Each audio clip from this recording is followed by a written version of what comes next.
The human strike force emerged from hyperspace into a scene from nightmares. The HFY processing hub stretched across the dead system like a metallic cancer. Dozens of harvester ships, each the size of cities, orbited a central station that was larger than Earth's moon. Below them, the remains of 12 worlds formed a ring of shattered debris, metal, rock, and the processed remains of civilizations that had been ground into raw materials. Commander Hyunwoo stared at the horror through the main screen of the Iron Resolve. The station itself was a maze of industrial machinery, kilometers of conveyor belts carrying planetary matter into massive processing plants. Automated construction bays churned out new HFY ships every few hours, adding to an already overwhelming fleet. Ship count? He asked. 67 major vessels, reported tactical specialist Hae-Jin Song, plus over 300 smaller craft and automated defense platforms. Sir, for every ship we destroyed at the Veltari system, they have 10 more here. The central processing station was a monument to efficient destruction. Massive arms reached out from its core, each one designed to tear apart planets and feed the pieces into grinding machines. The facility had been working for thousands of years, turning worlds into warships with mechanical precision. Captain Lim, Hyunwoo called to the experimental ship. What do your sensors tell us about that station? Captain Jae-sung Lim's voice crackled over the radio from the Gwangju Vengeance. It's all connected, sir. One massive power core feeds the entire complex. If we could overload that reactor... He paused. Sir, the power output is incredible. If that thing went critical, it would take out everything in the system. Including us? Especially us. Navigation Officer Sungmin An studied the tactical display. Sir, there's something else. The debris field contains some kind of gravitational anomaly. Sensors show unstable spacetime in the center of the system. What kind of anomaly? Unknown. But it's interfering with hyperspace travel. Once we're fully committed to this battle, we won't be able to retreat. Hyunwoo looked around his bridge. His crew was ready, but they all understood what this meant. They were 9 ships against an armada, trapped in a system they couldn't escape from, facing an enemy that had never known defeat. All ships, he announced. We're here to end this. The HFY have destroyed 847 worlds. Today that number stops growing. Attack! The human fleet surged forward, weapons blazing. Captain Lim's Gwangju Vengeance led the charge, its experimental weapons carving through the outer defensive screen like it was made of paper. Phase cannons ignored armor plating entirely. Quantum torpedoes created explosions that seemed to tear holes in space itself. But for every HFY ship they destroyed, 2 more emerged from the construction bays. The machines weren't just defending their base, they were actively building reinforcements during the battle. Sir, reported Weapons Officer Taehyung Kim, our ammunition is limited. At this rate, we'll run out of missiles in 20 minutes. Then we make every shot count, Hyunwoo replied. The destroyer Olsen's Pride made a desperate run at one of the construction bays, trying to disable the facility's ability to build new ships. Captain So-young Lee pushed her engines past their safety limits, weaving between defensive fire from a dozen different directions. This is Lee, she called over the radio. I'm taking heavy damage, but I'm almost at the target. The Olsen's Pride slammed into the construction bay at full speed. The explosion destroyed the facility and took out 3 newly built harvester ships, but Captain Lee and her entire crew were lost in the blast. 8 ships left, Hae-Jin Song reported grimly. Pilot Hana Shin launched from the carrier in her fighter, leading what remained of the human fighter squadron. There were only 12 pilots left from the original 50, but they flew like demons possessed. They dove into the massive alien formation, targeting sensor arrays and weapon emplacements. All pilots, this is Shin, she called over the fighter frequency. Look around you. See those debris fields? Those used to be worlds full of people. They had children, they had art, they had music. The machines took all of that and turned it into more tools for killing. Today we make them pay. The fighters screamed through the alien fleet, their pilots singing old Earth war songs as they fought. The HFY tried to swat them like insects, but the human pilots were too fast, too angry, and too determined to die easily. Back on the Veltari homeworld, Admiral Eun Jung Choi was fighting her own desperate battle. The 30 HFY reinforcement ships had arrived and immediately began bombarding the planet. But this time the machines faced a prepared defense. All ships maintain formation, Admiral Choi ordered. Use the Veltari sensor network to coordinate fire. Don't let them concentrate on any single target. The human defenders had learned from the first battle. They used hit-and-run tactics, striking hard and fast before disappearing behind the planet's moons. The Veltari provided real-time intelligence. Their medical stations transformed into military observation posts. Dr. Park, the Veltari captain, watched the battle from his ship's bridge. "Admiral Choi," he said over the communicator, "my people are beginning to understand something we never learned before." "What's that, Doctor?" "The difference between peace and pacifism. Peace is what you have when the monsters are gone. Pacifism is what gets you killed when the monsters arrive." In the processing hub system, the battle was reaching its climax. The human strike force had fought deeper into the Kethvor fleet, taking terrible losses but inflicting even worse damage on the enemy. The experimental weapons on Captain Lim's ship were proving devastatingly effective. But the Gwangju Vengeance was running out of power. "Sir," Captain Lim reported, "the reality disruptor is charged and ready, but using it will drain our entire power core. We'll be defenseless afterward. What will it do to the station? Best case scenario, it tears a hole in space-time that sucks the entire facility into another dimension. Worst case, it creates a black hole that destroys the whole system, including us, definitely including us." Navigation Officer Sungmin An made a discovery that changed everything. "Sir, I've analyzed the gravitational anomaly in the debris field. It's not natural. The Kethvor have been dumping massive amounts of processed matter into a single point in space. They've accidentally created an unstable gravity well. What does that mean? If we can add enough energy to the system, say by overloading that massive power core, the gravity well will collapse and take everything with it. The entire fleet, the station, everything." Pilot Hana Shin's voice cut through the tactical discussion. "Sir, request permission to make the final run." "Negative, pilot. We need you with the squadron.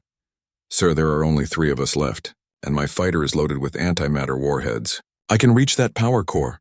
Hyunwoo knew what she was asking. A suicide run straight into the heart of the enemy stronghold, through the heaviest defenses in the galaxy, with almost no chance of survival. "Hana," he said, using her first name for the first time.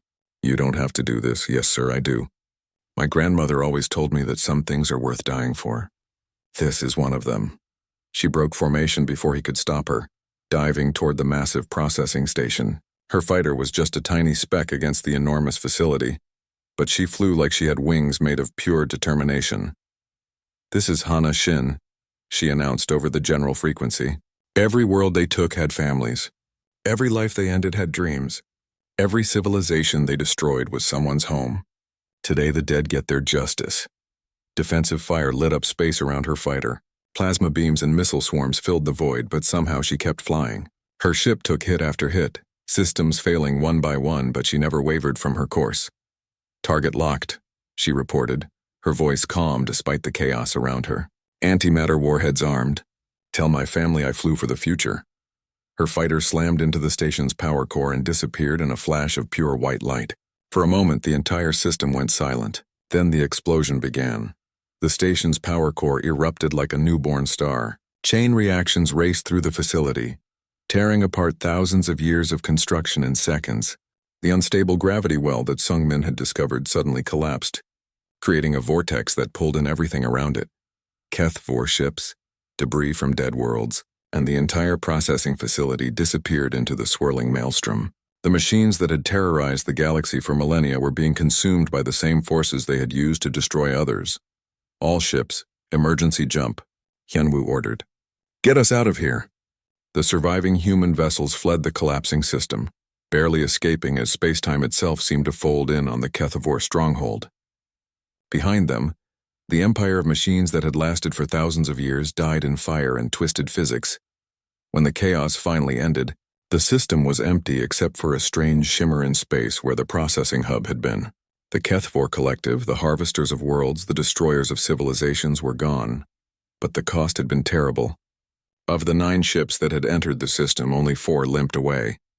Hundreds of brave humans had died to end the mechanical threat, including a pilot whose grandmother had taught her that some things were worth any sacrifice. The age of harvest was over. The age of protection had begun. Tactical specialist Hee Jin Song stared at the data on her screen, hardly believing what she was seeing. The Kethvor distress signal contained complete navigation data. star charts, hyperspace routes, and most importantly, the exact location of their main processing hub. "Sir?" she called to Commander Hyunwoo. "The machines just handed us their entire military structure. They've never been attacked before, so they never learned to protect their communications." Hyunwoo studied the intelligence data. The HFY central hub was only 4 days away, hidden in a dead star system they had completely stripped of resources. According to the intercepted signals, it contained their main construction facilities, command centers, and the core intelligence that controlled the entire collective. "How many ships are defending it?" he asked. "At least 60 major vessels," Hyejin replied, "plus hundreds of smaller craft and automated defenses. It's going to be heavily protected." The commander looked around his bridge. His fleet had lost 4 ships in the battle for the Veltari homeworld. They were down to 19 vessels against an enemy stronghold that had never been successfully attacked. "We're going to split the fleet," Hyunwoo announced. "Admiral Choi will stay here with half our ships to protect the Veltari and hunt down any remaining HFY in this system. I'll take the other half to their home base." Admiral Yoonjung Choi's voice came over the communicator from the Busan Guardian. "Sir, that's suicide. You'll be outnumbered 3-1 in their own territory with no support." "Maybe," Hyunwoo replied, "but we can't let them regroup. They'll send more fleets to finish what they started here. We have to hit them now while they're confused and hurt." The decision shocked the surviving Veltari ships. Their captain, a tall alien named Dr. Waysik Park, who had taken a human name years ago while working in Earth hospitals, contacted the human flagship. "Commander Kim," the alien's translated voice was full of worry. "My people do not understand. You have saved us. Why do you now go to certain death?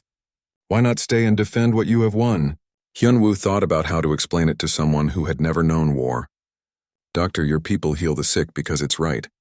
We fight the monsters for the same reason. If we don't stop the HFY at their source, they'll just build more ships and attack more worlds. How many species like yours are out there, defenseless and alone?" There was a long pause. We had not thought of others. We only wanted to survive." "That's the difference between prey and predators," Hyunwoo said gently. "Prey thinks about survival. Predators think about the next hunt. We're going to make sure these machines never hunt again." The human fleet divided. Admiral Choi kept the heavier ships, 2 cruisers, 3 destroyers, and the carrier. Hyunwoo took the strike force, his flagship, 2 destroyers, the experimental ship Gwangju Vengeance, and a handful of support vessels. Captain Jae-sung Lim commanded the Gwangju Vengeance, the newest ship in the fleet. It carried prototype weapons that had never been tested in real combat: quantum torpedoes, phase cannons, and something called a reality disruptor that even the scientists weren't sure would work. "Captain Lim," Hyunwoo said over the radio as they prepared to jump to hyperspace, "your ship is our secret weapon. The HFY have never seen anything like those experimental systems." "Understood, sir," Lim replied. "We'll give them a show they won't forget." As the strike force entered hyperspace, medic Young-soo Bae worked frantically in the medical bay. He was treating wounded Veltari civilians who had been evacuated to the human ships during the battle. The cultural exchange was fascinating. The aliens had advanced medical knowledge, but couldn't understand why humans would risk their lives for strangers. "Your people are very strange," one Veltari patient told him through a translator. "You barely know us, yet you die for us. Why?" Young-soo bandaged the alien's injuries, thinking about the question. "Because someone has to," he finally said. "The strong protect the weak. That's how civilization works. But you could be safe on your homeworld. Why travel so far to fight monsters?" "Because monsters don't stay in one place," Young-soo replied. "If we don't stop them here, eventually they'll come for us too. Better to fight them now on our terms." Meanwhile, back at the Veltari homeworld, Admiral Choi was coordinating with the surviving alien defenders. The Veltari ships were completely unsuited for combat, but they had excellent sensors and communication systems.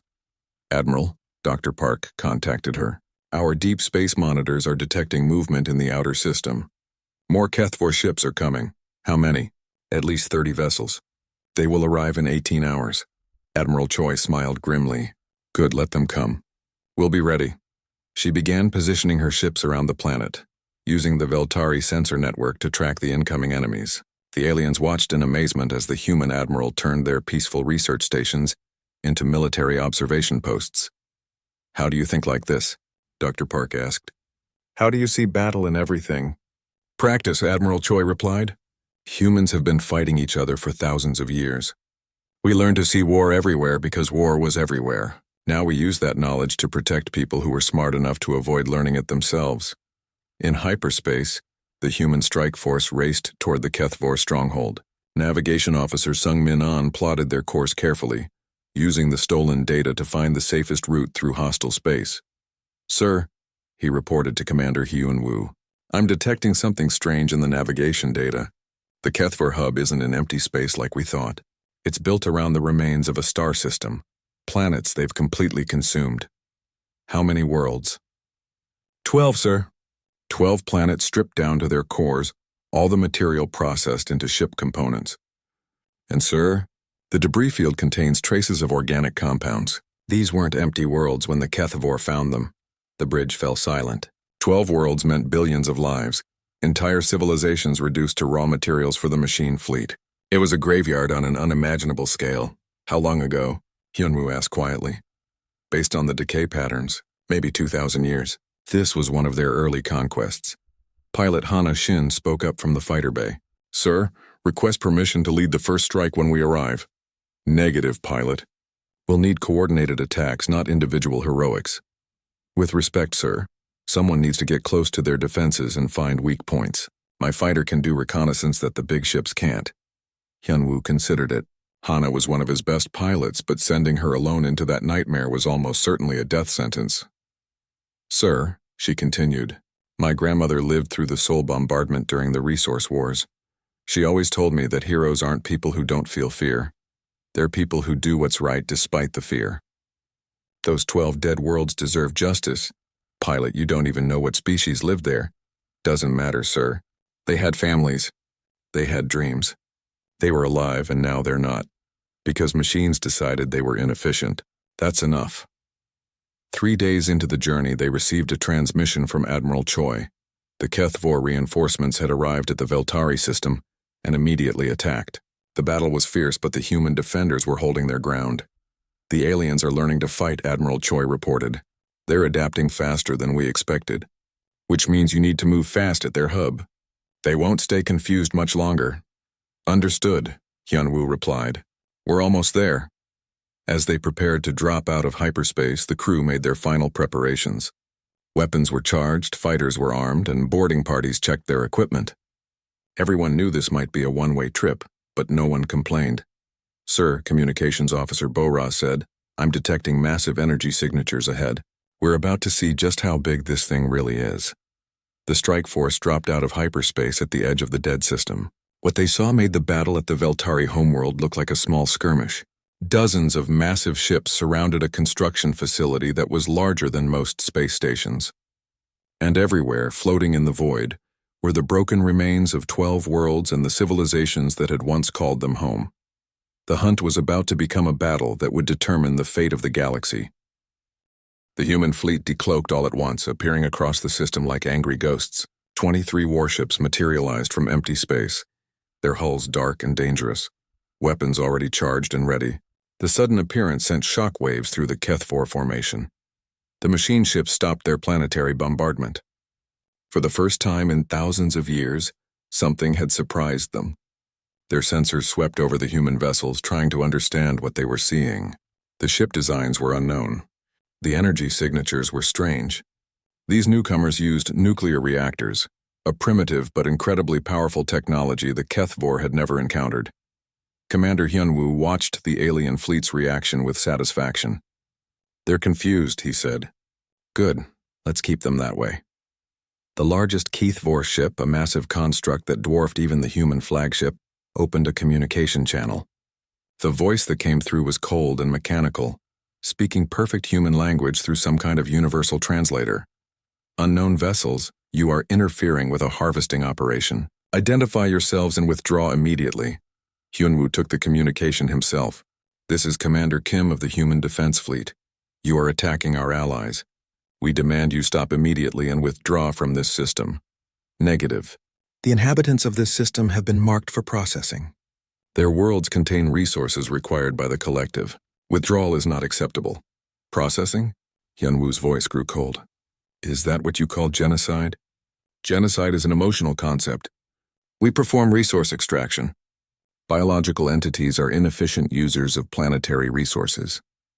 We convert them to useful materials. The calm way the machine said it made Hyunwoo's blood boil.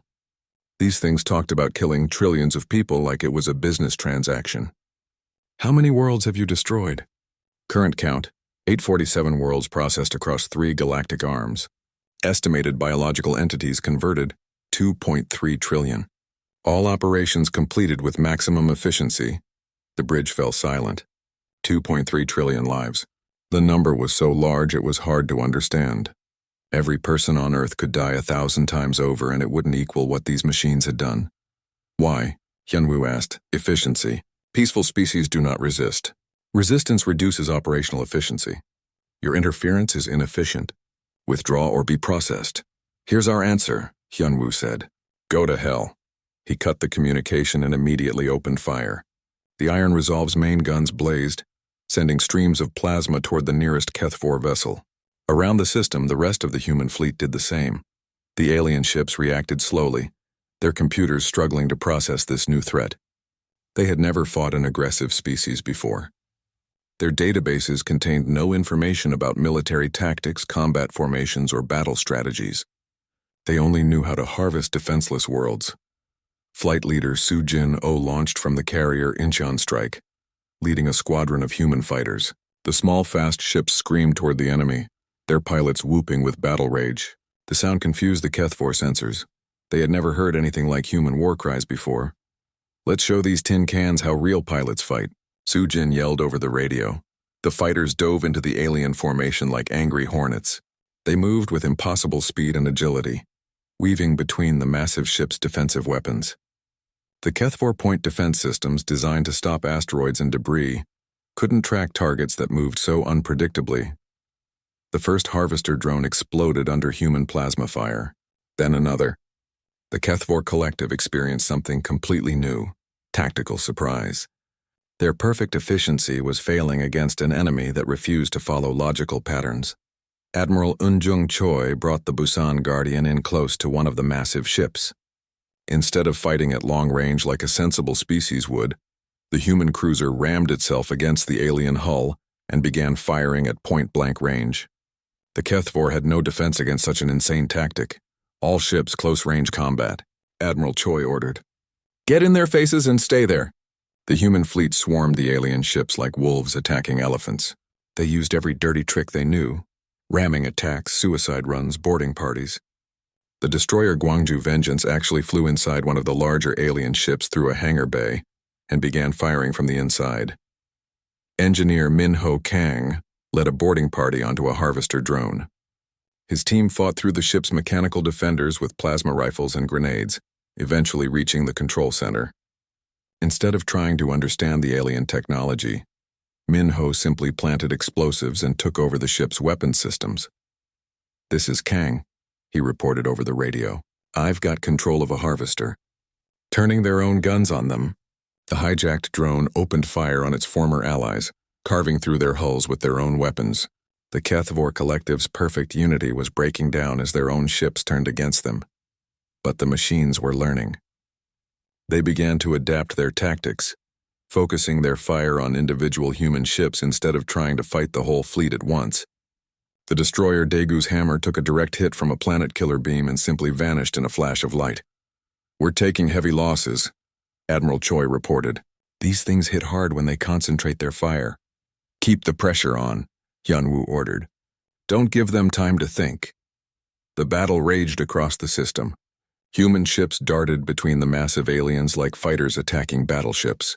They couldn't match the raw firepower of the Keth-4, but they made up for it with speed, cunning, and pure aggression. Captain Ji-hoon Nam in the Soul's Fury made a desperate run at one of the larger ships. His destroyer was badly damaged, engines failing, weapons nearly empty. But he had one trick left. This is Nam, he said over the radio. I'm going to ram the big one. Tell my family I died fighting for friends. Negative, Captain, Hyunwoo replied. Abort that run. Sorry, sir. Can't hear you. Radio must be broken. The Soul's Fury slammed into the Keth-4 command ship at full speed. The explosion lit up the entire system, and when the light faded, both ships were gone.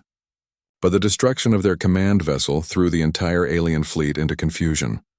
More human fighters swarmed the remaining ships. The pilots sang old Earth songs as they dove into the enemy formation, their voices carrying across the radio channels. The HFY intercepted the transmissions and tried to analyze them, but they couldn't understand why biological entities would make noise during combat. "Sir," Intelligence Officer Dong Hyun-yoon called out, "the HFY are sending a distress signal." "To who?" "Their main fleet. They're calling for reinforcements.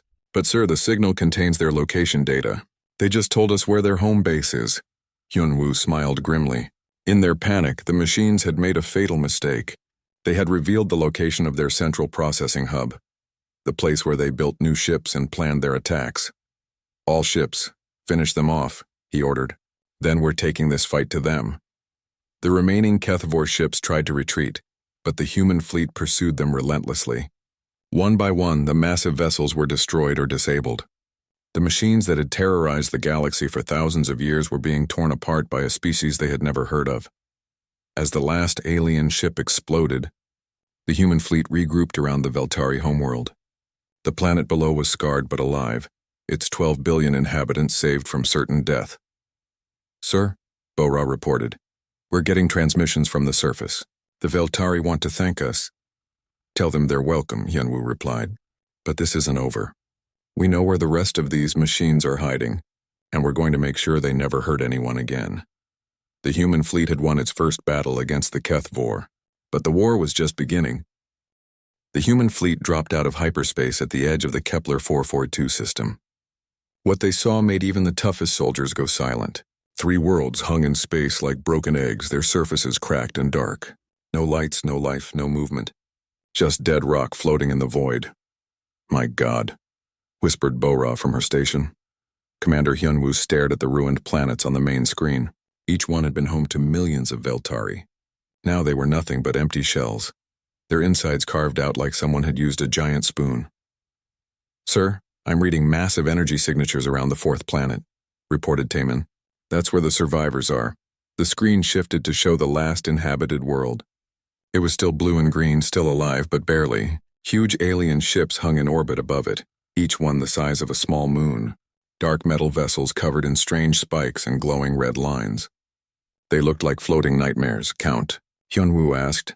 12 major vessels," Taemin replied, "and hundreds of smaller craft." "Sir, these things are enormous. Our biggest ship would fit inside one of their cargo holds." Around the planet, tiny flashes of light showed where the battle was still going on. Veltari ships, clearly never meant for fighting, fired mining lasers at the invaders. The alien weapons cut through them like paper. "Captain Nam," Hyun-woo said into his communicator, "take your destroyer in for a closer look. Stay hidden, but I need to know what we're dealing with." "Understood, sir," came the reply from Captain Ji-hoon Nam aboard the Soul's Fury. They watched on their sensors as the small human destroyer crept toward the battle. The ship's stealth systems kept it hidden from the alien sensors. The Soul's Fury was fast and quiet, perfect for scouting missions. "This is Nam," the captain's voice crackled over the radio. "I'm getting close-up scans of the alien vessels. They're not ships, sir. They're machines. Living metal self-repairing hulls. And they're strip mining the dead planets. Taking everything, metal, rock, even the air." On the main screen, they could see what Captain Nam meant. Thousands of small machines swarmed over the dead worlds like metal insects. They broke down everything they touched, feeding the pieces into huge conveyor systems that led back to the massive ships. "Any idea who they are?" Hyun-woo asked. "I'm intercepting their communications," said Intelligence Officer Dong Hyun-yoon. "The computer is trying to translate. They call themselves the HFY Collective. Machine intelligence, as far as I can tell. They don't seem to be alive in any way we'd understand." "What do they want?" "Resources," Dong-hyun replied. "They consume worlds to build more ships, more machines. It's all they do." "They've done this before, sir. A lot." As if to prove his point, one of the giant alien ships fired a massive beam at the surface of the living planet. The energy weapon carved a canyon 50 miles long in seconds. Millions of Veltari must have died in that single shot. "Admiral Choi," Hyun-woo called to the heavy cruiser Busan Guardian. "What's your tactical assessment?" Admiral Eun-jung Choi's voice was grim. "They're methodical, sir. No wasted movements, perfect formation. But they're not fighting like they expect resistance. Look at their positioning. Hyunwoo studied the alien formation. The Admiral was right. The massive ships were spread out, focused on the planet below rather than watching for threats from space. They weren't even running proper patrols. They're not expecting a real fight, he realized.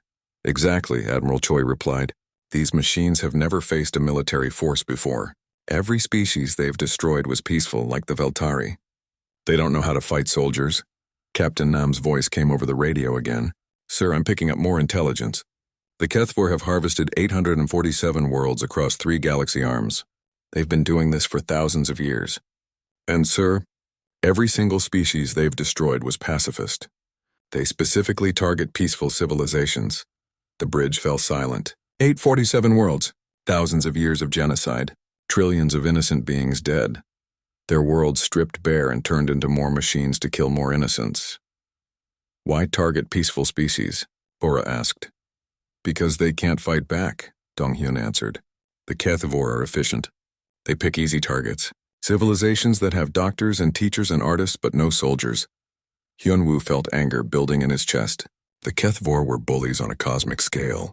They preyed on the weak and helpless, taking everything and giving nothing back. They were exactly the kind of enemy humanity had been preparing to fight their whole history. Sir, Taemin said, I'm reading massive power buildups in the alien ships. They're preparing to crack the planet's core. How long do we have? Maybe 6 hours before they can generate enough energy for a planet-killer shot. 6 hours to save 12 billion lives. Hyunwoo looked around his bridge. His crew was ready. They'd been ready since the moment they heard the first distress call. Signal all ships, he ordered. Prepare for immediate attack. We're going in hard and fast, sir, Admiral Choi's voice cut in. We're outnumbered 50-1. Those ships are massive. We might not be able to win this. Admiral, Hyunwoo replied. Those machines have been hunting defenseless people for thousands of years. Today they're going to learn the difference between hunting and fighting. Today they meet humans. The fleet began to move, 23 human warships against an armada of world killers. The odds were terrible, but the crew didn't care. Somewhere on that planet below, billions of innocent people were waiting to die. Medical researchers who had spent their lives healing others. Teachers who had educated the galaxy's children. Artists who had created beauty in the darkness of space. All weapons armed and ready, reported the weapons officer. Fighters launching, added the flight deck. Sir, Bora said, I'm getting one more transmission from the surface. It's the Veltari. Put it through. A weak, tired voice filled the bridge. Unknown ships, we see you on our sensors. Please do not try to help us. These machines are too strong. Save yourselves. Remember us. Hyunwoo activated the transmission system. This is Commander Hyunwoo Kim of the Human Defense Fleet. We're here to help and we're not leaving without you. There was a long pause. Then the Veltari voice came back, filled with wonder. Humans, but you are so few. They are so many. Then they've never fought humans before, Hyunwoo replied. They're about to learn why Earth is called a death world. He cut the transmission and turned to his crew. All ships, this is it. The Kethvor have been picking on peaceful people for thousands of years. Today that ends. Today they find out what happens when they threaten our friends. Attack. The human fleet surged forward. Weapons blazing, racing toward an enemy that had never known defeat. The machines had won 847 times before. They had never fought Deathworlders. The bridge of the Iron Resolve hummed with quiet activity. Commander Hyunwoo Kim stood behind the captain's chair, watching the starfield through the main screen. His ship was the biggest in the human fleet, a massive war machine floating in the empty space near the galaxy's edge. The crew moved with practiced skill, checking sensors and running their daily patrol. Sir, I'm getting something strange, said Lieutenant Bora Park from her station. She was the ship's communications officer, and her fingers danced over the controls as she tried to clear up the signal. It's a distress call, but it's not human. Hyunwoo walked over to her station. What kind of distress call? Multiple languages, sir. The computer is trying to translate. Bora frowned at her screen. It's repeating on all emergency channels. Someone is really desperate. The main screen flickered and alien text appeared alongside the rough translation. The words made Hyunwoo's blood run cold. Help us. World killers coming. Please, anyone who can hear this. They crack planets. Billions will die. Kepler-442 system. Help us. Veltari, said Chief Science Officer Tae-Min Lee, looking up from his station. I recognize the language patterns. They're the medical people. They run hospitals and research centers all over this part of the galaxy. Hyunwoo knew about the Veltari. Every spacer did. They were tall, thin aliens who looked like walking plants. They never fought anyone, never even carried weapons. When someone got hurt in space, the Veltari fixed them up, no questions asked. They had saved thousands of human lives over the years. How far to their system? Hyunwoo asked. 3 days at full burn, Tae-Min replied. But sir, we're supposed to patrol this sector. Command won't like us leaving our area. The distress signal played again. This time they could hear the fear in the alien voices. Background sounds suggested explosions and screaming. The transmission cut out for a moment, then came back weaker. How many people live in that system? Hyunwoo asked. 12 billion on the main world alone, Tae-Min said after checking his files. Plus millions more on the research stations and medical facilities. The Veltari homeworld is like a giant hospital. If something happens to it, Hyunwoo didn't need him to finish. The Veltari provided medical care for dozens of species. Lose them, and the whole medical network in this part of the galaxy would collapse. Millions would die from treatable diseases and injuries. Sir, Bo-Ra said, I'm picking up more transmissions. The signal is getting weaker. I think their communication centers are being destroyed. Hyunwoo looked around the bridge. His crew was watching him, waiting for orders. They all knew what the right choice was, even if it meant trouble with command later. Signal the fleet, Hyunwoo said. All ships change course for Kepler 442. Maximum burn. Tell them it's a rescue mission. Yes, sir, Bo-Ra said, relief clear in her voice. The ship's engines roared to life, pushing the massive vessel faster than it was meant to go. Around them, the other ships of the human fleet fell into formation. 23 warships, each one built for fighting, now racing to help people they had never met. What do we know about these world killers? Hyunwoo asked. Tae-Min pulled up data on the main screen. Not much. The term planet cracker suggests some kind of weapon that can break apart a world. As for who's doing it, he shook his head. The Veltari have never had enemies before. They're peaceful. They don't even understand the concept of war. Well, they're about to learn, Hyunwoo said grimly. The hours passed slowly as the fleet traveled through hyperspace. The crew prepared for battle, checking weapons and running combat drills. No one knew what they would find when they arrived, but everyone wanted to be ready. Bo-Ra continued monitoring the distress signals. Each one was weaker than the last. The translations became more broken, more desperate. 3 worlds dark, one message said. They take everything. Nothing left. Please hurry. How long since the attack started? Hyunwoo asked. Best guess about 4 days, Tae-Min replied. The first signals were much stronger. Whatever's happening, it's been going on for a while. Hyunwoo felt a chill. 4 days was a long time in a battle. If the attackers had been working for that long, there might not be much left to save. On the second day of travel, they received a transmission that made everyone on the bridge go quiet. It was a Veltari voice speaking slowly and clearly in broken human language. The alien had obviously learned just enough to send this message. Human friends, the voice said. We know you hear us. We have helped your wounded. We have healed your sick. Now we ask for help. The machines come. They eat worlds. They kill everything. Our ships cannot fight. We are doctors, not soldiers. If you come, many will die. But if you do not come, all will die. Choose. The transmission ended. The bridge was silent except for the hum of the engines. Plot says we arrive in 18 hours, the navigation officer reported. Too long, Hyunwoo muttered. He turned to the engine room. Can we go faster? We're already pushing the engines past safe limits, came the reply. Any more and we risk burning them out. Do it anyway. The ship shuddered as more power flowed to the engines. The hull creaked under the strain, but they picked up speed. Every minute might save lives. As they traveled, Hyunwoo thought about the message. The Veltari were right. His people owed them a debt. Human explorers, traders, and soldiers had been patched up in Veltari hospitals across the galaxy. They never asked for payment, never demanded favors in return. They just helped because it was the right thing to do. Now it was humanity's turn to do the right thing. Sir, Bo-Ra said suddenly, I'm not getting any more signals from the system. The bridge went quiet again. No signals could mean the communication equipment was destroyed. Or it could mean there was no one left to send them. We'll know soon enough, Hyunwoo said. Tell all ships to prepare for immediate combat when we drop out of hyperspace. Whatever did this to the Veltari, it's about to meet the human fleet. The stars rushed past the windows as the ship continued its desperate race through space. In 18 hours, they would reach the Kepler 442 system. In 18 hours, they would learn what could destroy 3 worlds and threaten 12 billion innocent lives. In 18 hours, the attackers would meet their first Deathworlders.